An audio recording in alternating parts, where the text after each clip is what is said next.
Hello ছোট্ট সোনামণিরা, আজ আমরা শিখব বাংলা ও ইংরেজিতে ২০টি কীটপতঙ্গের নাম, সাথে জানব তাদের সম্পর্কে কিছু মজার তথ্য। চলো একে একে চিনে নিই। এটাকে বলে পিঁপড়া। বাংলায় বলে পিঁপড়া, ইংরেজিতে বলে অ্যান্ট। পিঁপড়ারা সবসময় দলে দলে চলে।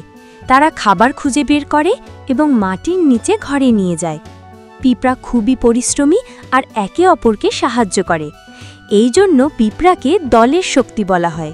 এটাকে বলে মৌমাছি। বাংলায় বলে মৌমাছি, ইংরাজিতে বলে বি। মৌমাছি চাক বানায় এবং ফুল থেকে মধু আনে। এই মধুই আমরা খাই। তারা প্রকৃতির জন্য উপকারী, কারণ ফুলে ফুলে উড়ে গিয়ে ফল ধরতে সাহায্য করে। এটাকে বলে মাছি।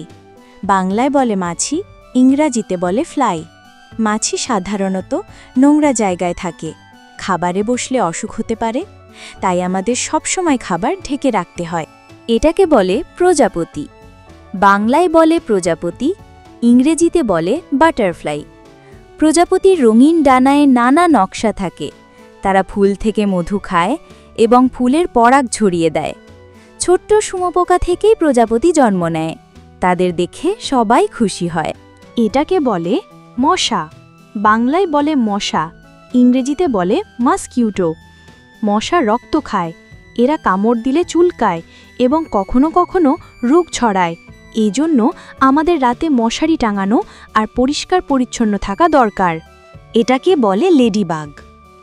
বাংলায় বলে লেডিবাগ, ইংরেজিতে বলে লেডিবাগ। ছোট্ট লাল রঙের পোকা, শরীরে কালো দাগ থাকে। দেখতে সুন্দর হলেও এরা গাছের ক্ষতিকারক পোকা খেয়ে ফেলে, তাই কৃষকেরা লেডিবাগকে খুব পছন্দ করে। এটাকে বলে ঝিঁঝি পোকা। বাংলায় বলে ঝিঁঝি পোকা, ইংরেজিতে বলে ক্রিকেট। রাতে ঝিঁঝি পোকার ডাক শুনলে গ্রামের সন্ধ্যা মনে পড়ে। তাদের ডানার ঘষাঘষি থেকে এই শব্দ হয়। ডাক শুনে মনে হয় তারা গান গাইছে। এটাকে বলে মাকড়সা। বাংলায় বলে মাকড়সা, ইংরেজিতে বলে স্পাইডার। মাকড়সা জাল বনে এবং সেই জালে পোকা ধরে খায়। তাদের তৈরি জাল খুবই শক্তিশালী আর সুন্দর। কিছু মাকড়সা ঘরের কোনায় থাকে, আবার কিছু বনে জঙ্গলে। এটাকে বলে শুঁয়োপোকা। বাংলায় বলে শুঁয়োপোকা, ইংরাজিতে বলে ক্যাটারপিলার। শুঁয়োপোকা পাতা খেতে খুব ভালোবাসে।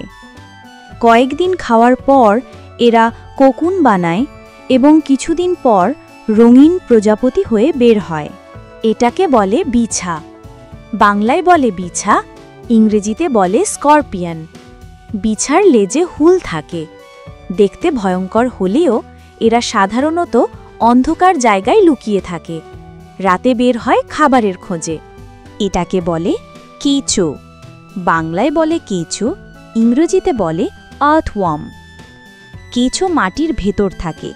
তারা মাটি নরম আর উর্বর করে দেয়, যা গাছের জন্য খুবই উপকারী। এজন্য কেঁচোকে কৃষকের বন্ধু বলা হয়। এটাকে বলে গুবরে পোকা। বাংলায় বলে গুবরে পোকা, ইংরাজিতে বলে বিটেল। গুবরে পোকার খোলস শক্ত আর চকচকে হয়। এরা নানা রঙের হতে পারে, লাল, সবুজ বা কালো। গাছপালার মধ্যে বেশি দেখা যায়। এটাকে বলে ফড়িং। বাংলায় বলে ফড়িং, ইংরেজিতে বলে গ্রাস হপার। ফড়িং লাফাতে খুব পটু। মাঠে ঘাসের মধ্যে একসাথে অনেক ফড়িং দেখা যায়।